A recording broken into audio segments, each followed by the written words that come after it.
성경 마가복음 14장 1절과 2절입니다.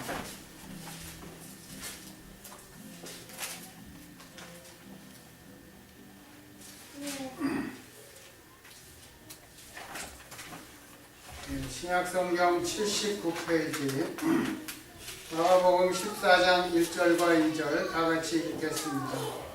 이틀을 지나면 유월절과 무교절이라 대제사장들과 서기관들이 예수를 휘대로 잡아 죽일 방책을 구하며 그런데 민요가 날까 하노니 명절에는 말자 하더라. 아멘.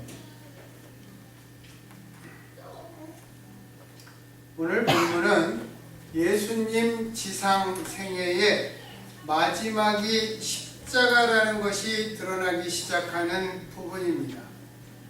십자가를 앞에 두고 계속해서 일어나는 긴장과 양극의 사건들이 대조적으로 전개되고 있습니다.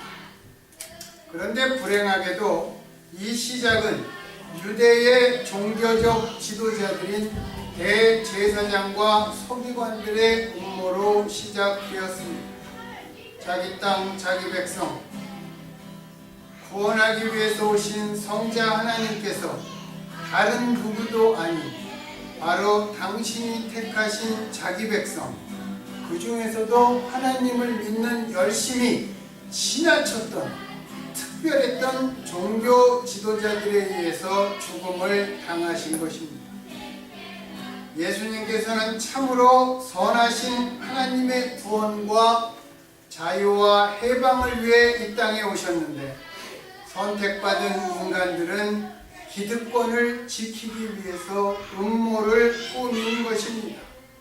예수님께서 이들에게 너희들은 회칠한 담이다. 평토장한 무덤이다. 너희들은 위선과 외식을 행하는 자다. 겉으로만 포장했다. 이 말씀이 참으로 결과적으로 맞는 말씀입니다. 대제사장들은 하나님께 드리는 제사를 담당하기 위해 특별히 선별된 사람들입니다. 그런데 오늘 본문에 보면 뭐라고 나옵니까? 대제사장들 이렇게 나옵니다. 원래 어떤 시점에서 보면 대제사장은 한 명뿐이어야 합니다. 왜 대제사장들이 이렇게 많았을까요? 이게 당시에 일종의 타락이 있었기 때문에 그런 것입니다. 너만 대제사장 하냐? 나도 대제사장 하자. 그 하나의 종교계가 통일되지 못하고 통합되지 못했기 때문에 이렇게 되는 것입니다. 그 천주교에서 개신교에 대해서 비난하는 것 중에 하나가 바로 그런 것입니다. 우리가 보면 개신교도 이렇게 노회가 있고 그 다음에 교단이 있고 교파가 있습니다. 우리도 그 교파마다 총회장이 여러 명 있어요. 이게 같은 맥락에서도 볼 수 있고 좋은 맥락에서도 볼 수 있습니다. 또 서기관들은 유대 사람들과 어린이들에게 구약의 율법을 가르치던 사람들입니다. 이 두 부류가 예수님을 죽이려는 음모를 꾸민 것입니다. 유월절과 무교절은 유대의 세 가지 명절 중에 하나입니다. 유월절은 영어로 패스오버 그렇게 얘기합니다. 유대 달력으로 정월 14일이 유월절이고 15일에서 21일까지가 무교절입니다. 무교절이라는 것은 뭐냐면 발효되지 않은 빵을 먹는 기간입니다. The Feast of Unleavened Bread 그래가지고 유월절 후 일주일 동안 지켰던 절기입니다. 무교절 기간 동안 유대인들은 이스트로 발효된 음식을 먹지 않았습니다. 유대인들의 3대 명절은 유월절과 칠칠절, 칠칠절을 다른 말로는 오순절 또는 초실절이라고도 합니다. 그리고 마지막에 수장절이라고 있는데 그것은 장막절 또는 초막절이라고 합니다.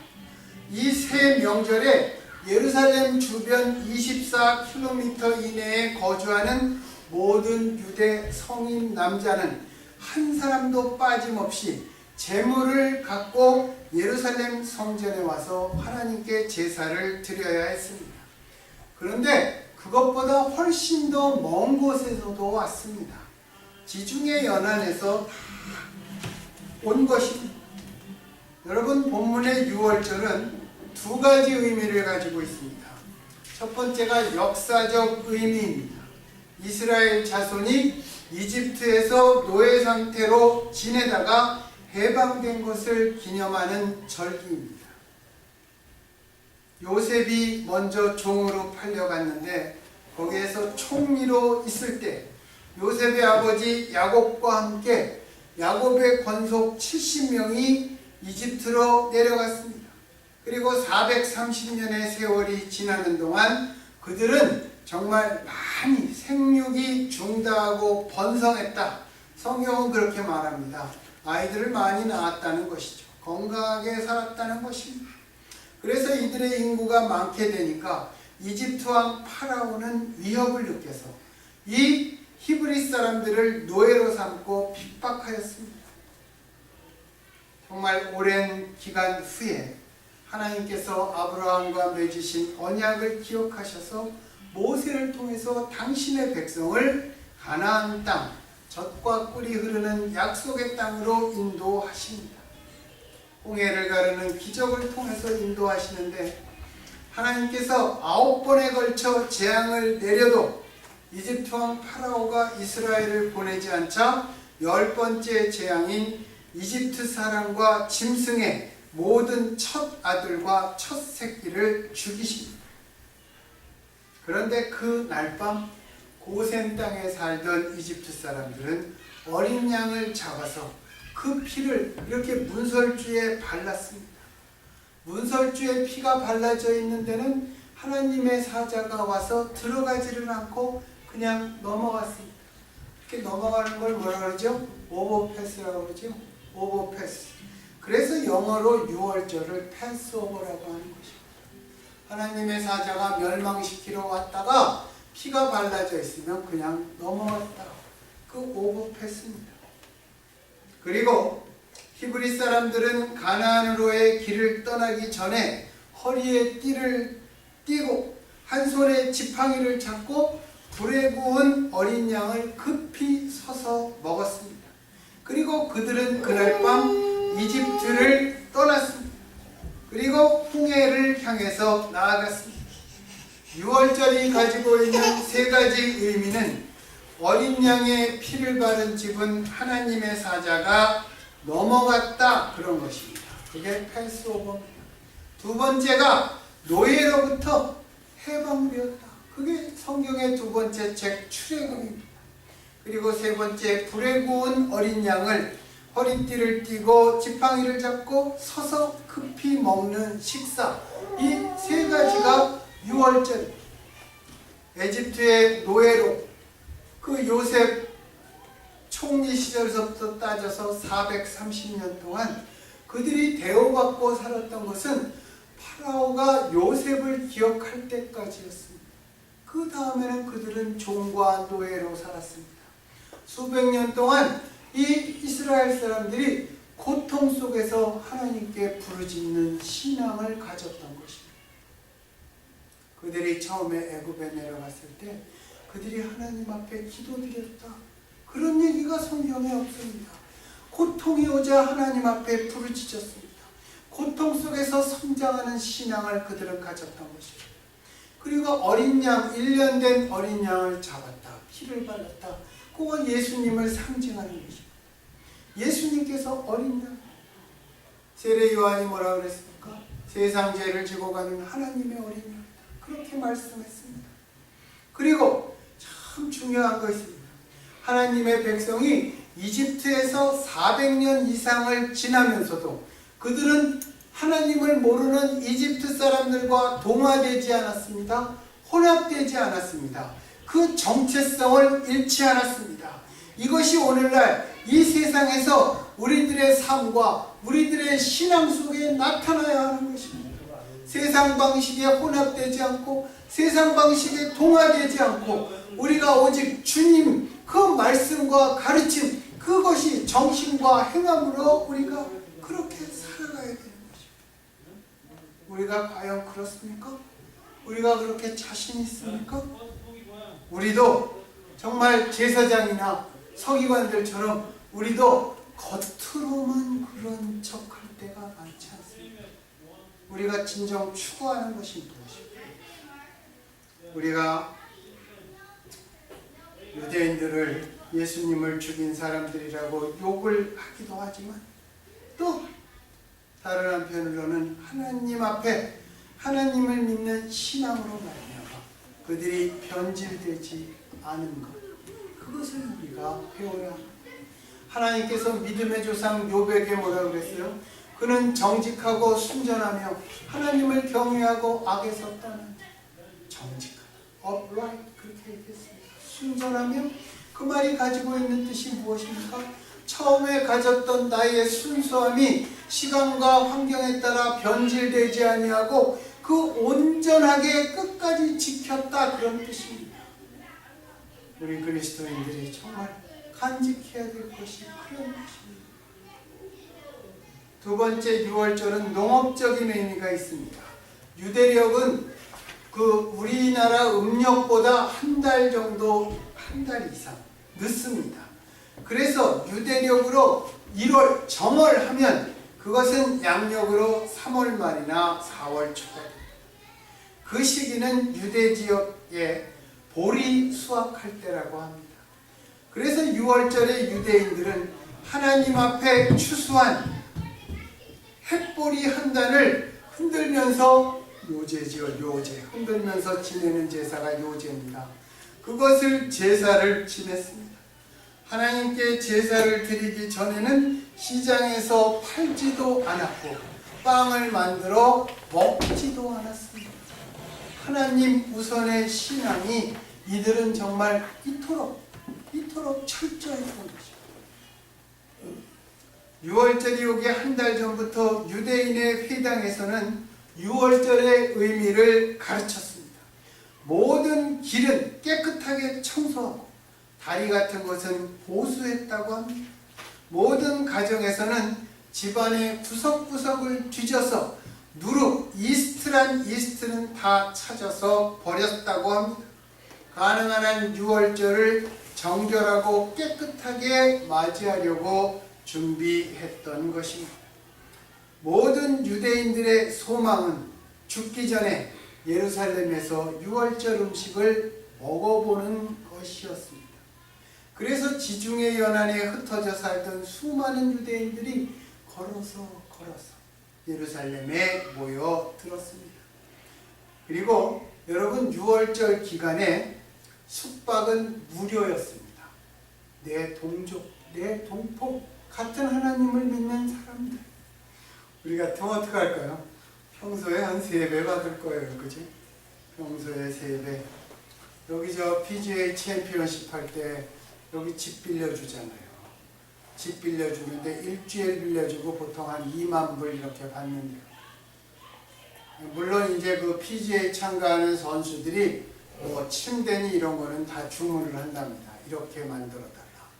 그럼 이제 다 만들어주고 이제 그거 하는 기간 동안 그 집주인들은 호텔에 가서 사는 것입니다. 그런데 그 당시에 6월절에 숙박은 무료였습니다. 예루살렘 성 안의 숙박시설만 가지고는 모두를 수용할 수 없어서 그 인근에 있는 베다니와 벳박의 마을까지 모든 순례자를 위해서 숙박을 제공하였다고 합니다. 그 당시에 유대의 역사가 요세푸스가 있습니다. 거기를 읽어보면 6월절 예수님 당시에 25만 몇천 마리를 잡았답니다. 한 마리의 6월절 기준이 어른 10명입니다. 그러니까 10명 이상 먹은 데도 있을 것입니다. 그러니까 25만 3,600마리를 잡은 기록이 있다. 어떤 해에. 그러면 그 해는 250만 명 이상의 유대인들이 그 전 세계에서 모여서 유월절을 지낸 것입니다. 얼마나 많은 사람들이 모였겠어요?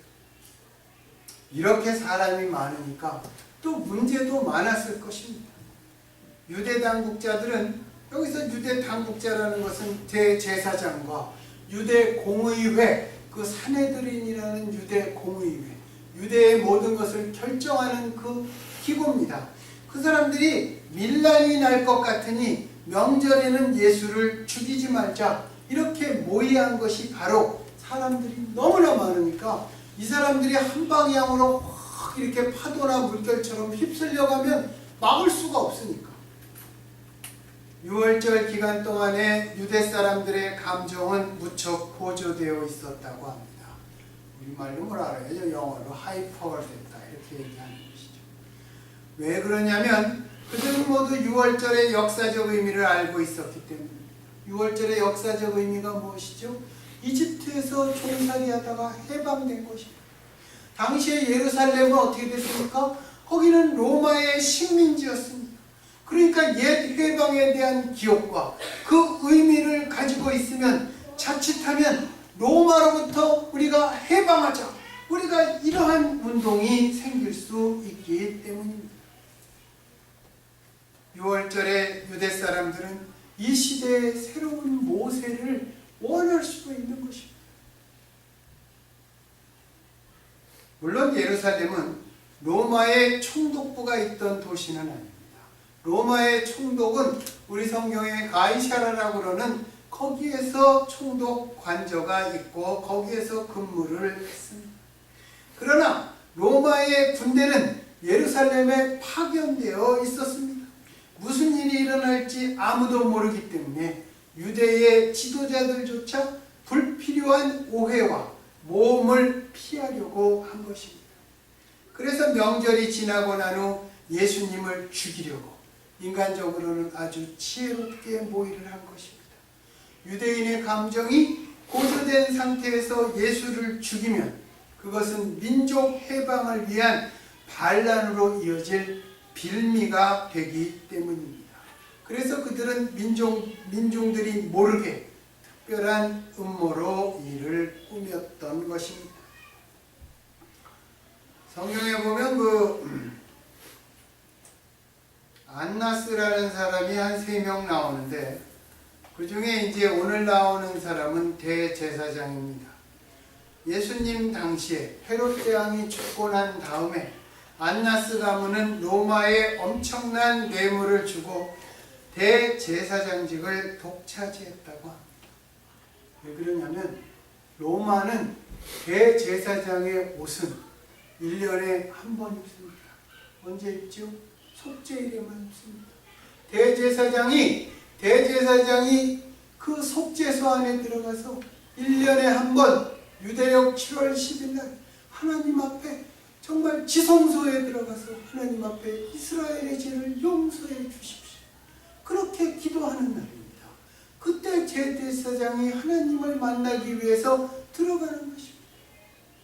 관을 쓰고 금패를 메고 여호와께 성결을 붙이고 우림과 둠밈을 두고 들어가는 것입니다. 방울을 달고 방울 소리가 안 나면 죽으니까 하나님께서 속죄소에 강림하셔서, 속죄소가 우리말로는 좀 죄를 속해준다 그랬지만 영어로는 the seat of mercy입니다. 우리를 불쌍히 여기시는 자리, 하나님께서 오셔서 1년 동안에 우리들의 모든 죄를 용서해 주신다는 것입니다.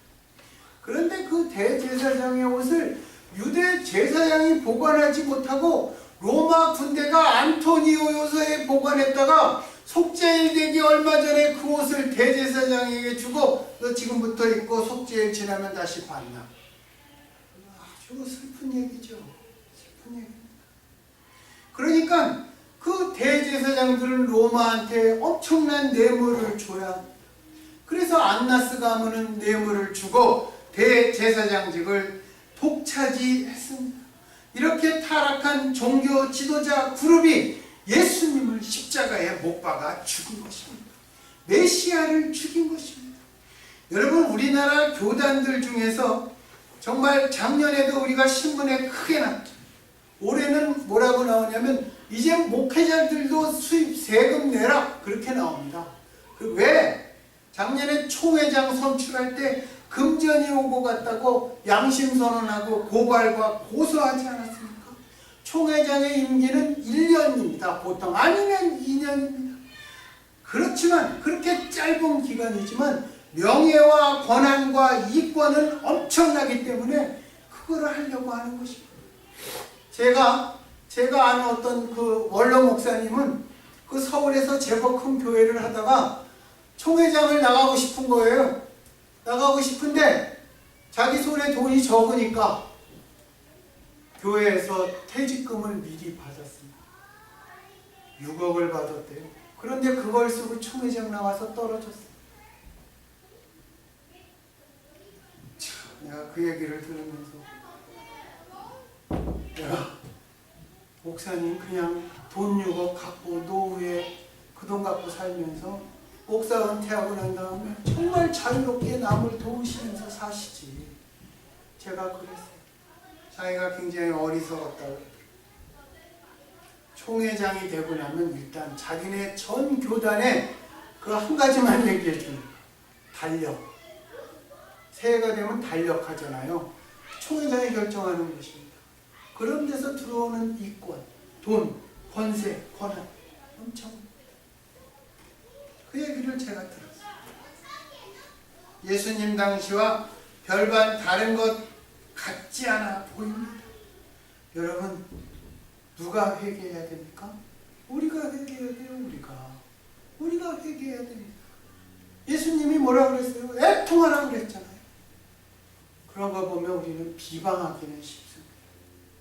회개하기는 어렵습니다.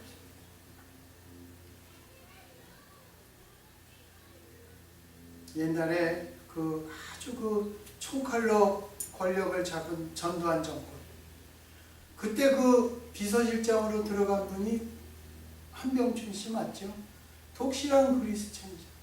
고민을 많이 했는데 이 부도덕하고 무자비한 정권 앞에 들어가서 자기가 하나님 앞에 기도함으로 좀 더 나아질 수 있으면 좋겠다. 그래서 그 비서실장직을 자기가 수락했다고 합니다. 우리가 바깥에서 손가락질하고 욕하기는 쉽지만 그 안에 들어가서 기도하는 것은 어렵습니다.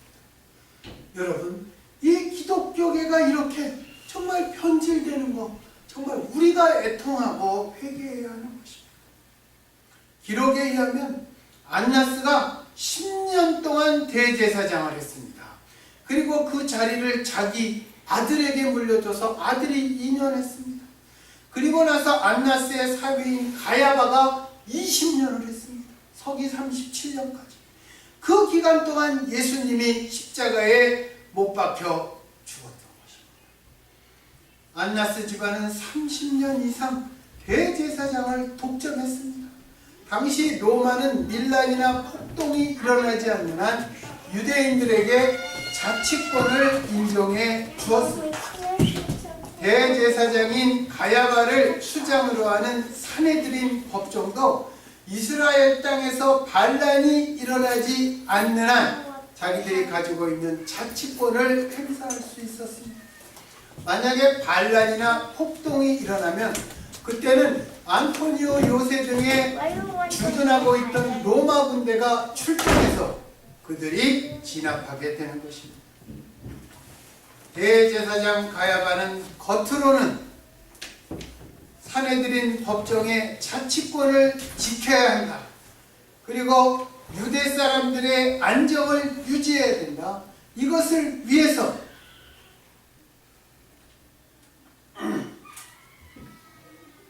공식적으로 얘기했지만 실질적으로는 자기들의 정치적, 종교적 기득권을 잃지 않으려는 속셈으로 한 사람 예수를 희생시켜서 온 민족이 구원되어야 한다. 이렇게 말한 것입니다. 그래서 이것 때문에 그들은 새로운 모세를 원치 않았던 것입니다. 당시에 일반 시민들은 제사장 그룹은 로마랑 똑같은 놈들이다, 그렇게 인식했다고 합니다. 한마디로 믿을 수 없는 부류였던 것입니다.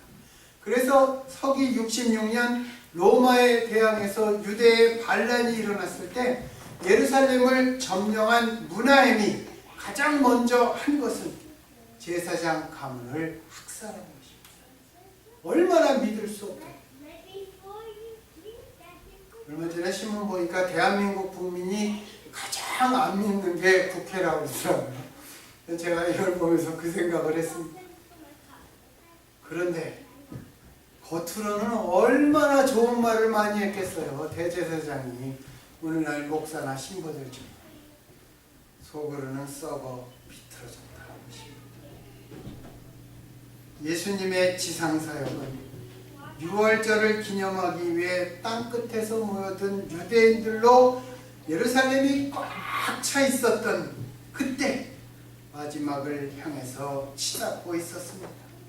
대제사장과 서기관들을 포함한 모든 유대인들은 먼 옛날 그들의 조상이 이집트의 노예 상태에서 해방되었던 사건을 기념하기 위해 모여들었지만 또 다른 영원한 해방에 대해서는 이 땅의 기득권을 지키려는 음모와 불신앙으로 맞서고 있었던 것입니다.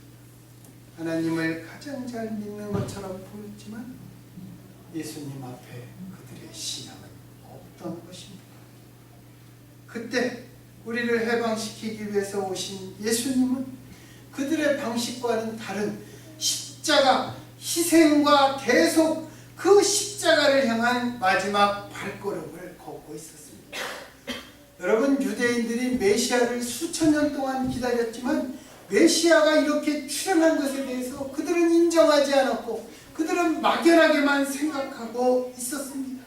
그것과 똑같이 우리도 예수님의 재림을 기다린다고 말하지만 예수님의 재림에 대해서 우리는 막연하게 생각하고 있는 것입니다. 그러면서 한편으로 이 땅의 기득권에 집착하고 있는 것입니다. 여러분, 하나님의 것과 하나님의 일과 나의 일을 동일한 프라이어리티로 보지 마세요.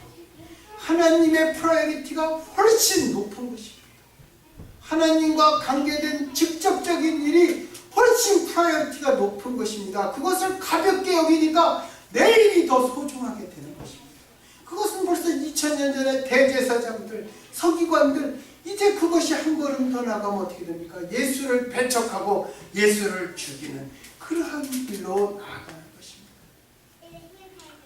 그 사람들은 물욕과 권세욕과 명예욕, 그 기득권을 두 손으로 꽉 움켜쥐고 있기 때문에 이것을 손을 펴서 예수 그리스도가 주시는 영원한 생명을 이렇게 잡지 못했던 것입니다. 이 땅의 거를 이렇게 붙잡고 있으니까 영원한 생명을 잡을 손이 펴지질 않았잖아요. 이 땅의 시각으로 보면 예수님은 참 아무리 생각해도 너무나 어리석었습니다. 예수님이 예루살렘에 들어가시면서 이젠 입을 다물고 제사장과 서기관들을 비방하지 않고 그들을 꾸짖지 않아도 기적을 더 이상 행치 않아도 때는 이미 늦어버렸습니다. 온 세상은 이미 예수께 사형 선고를 내린 것입니다.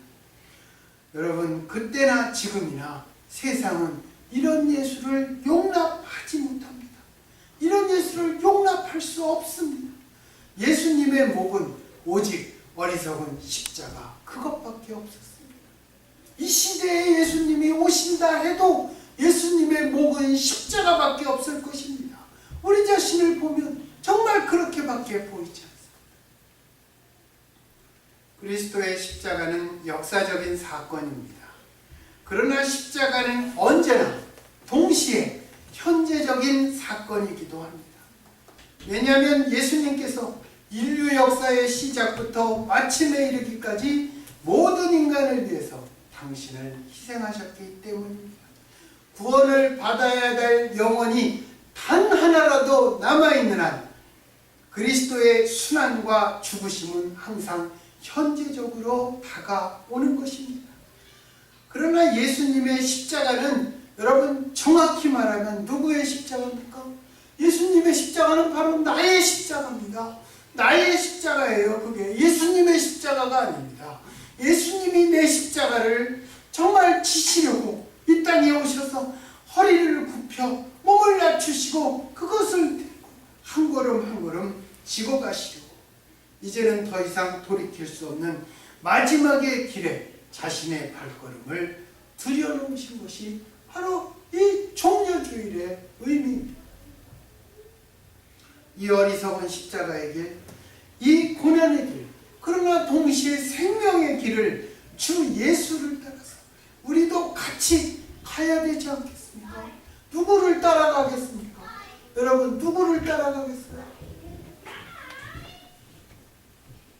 돈을 따라가겠죠.